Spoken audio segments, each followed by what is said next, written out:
It's that time of the week again when I bring back to you another dev blog for Mount & Blade 2 Bannerlord. We've been through many of the factions in Bannerlord, but today we have probably one of my favourites and one that I've been waiting for, the Sturgians. So welcome to another developer blog for Mount & Blade 2 Bannerlord.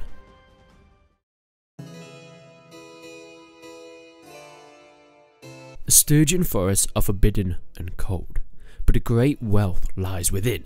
Wild honey can be found and bog iron, but the real prize has always been fur.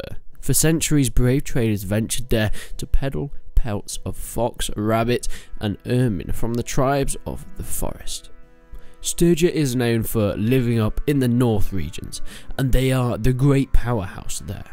The Sturgians are based on the federation of the city-states, known as the Kiev Rus, located in today's Russia, Belarus and Ukraine.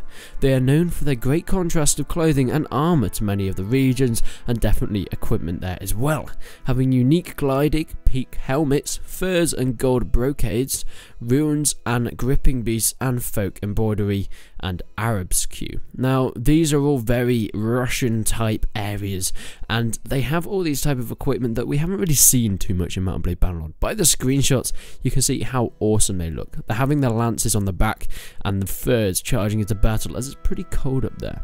Now this is something that's going to be interesting. Will the weather be affecting on how you go and invade? What if you're someone that wants to go and invade the Sturgians? Is it going to be a tricky situation like it would be invading Russia and has been in the past for many people? Will you be able to use the weather and terrain to advantage if you are living in that region and know the path better than any attackers? The leader of the Sturgian people, Ragnvard, is not known for his mercy or kindness. Filling in the definition of a tyrannical leader, the prince knows nothing of rewarding his allies, but only cruelty and hubris in his actions. Whilst economy is important in many of the factions for Mount & Blade 2 Bannerlord, there seems to be a greater focus on savagery and a show of strength within the Sturgian peoples, often raging and pillaging for fun rather than iconic prosperity. These mainly Norse people have a variety of cavalry and archers, but concentrate towards their wealth of infantry alongside their prowess in hand-to-hand combat. The Sturgians are pretty similar to the Nords in playstyle and culture, yet they are not a Nordic state of course. As we know, the Nords haven't been mentioned and aren't featured in Bannerlord, but it does say on this developer blog that the Nordic factions are not present for now, indicating room for change in the future. These incredibly heavy infantry are very disciplined and will be likely to stay in formation even in the riskiest of situations. You'll be able to set up your ranks in shield walls and use them alongside cavalry and archers in order to crush your enemies on a head-on attack. They are more used to forming in lines and doing in-field battles head-to-head rather than guerrilla-type warfare or quick skirmish-type warfare. They have a plethora of different Western Scandinavian style weapons such as ring swords or two-handed axes and massive slashing weapons like that.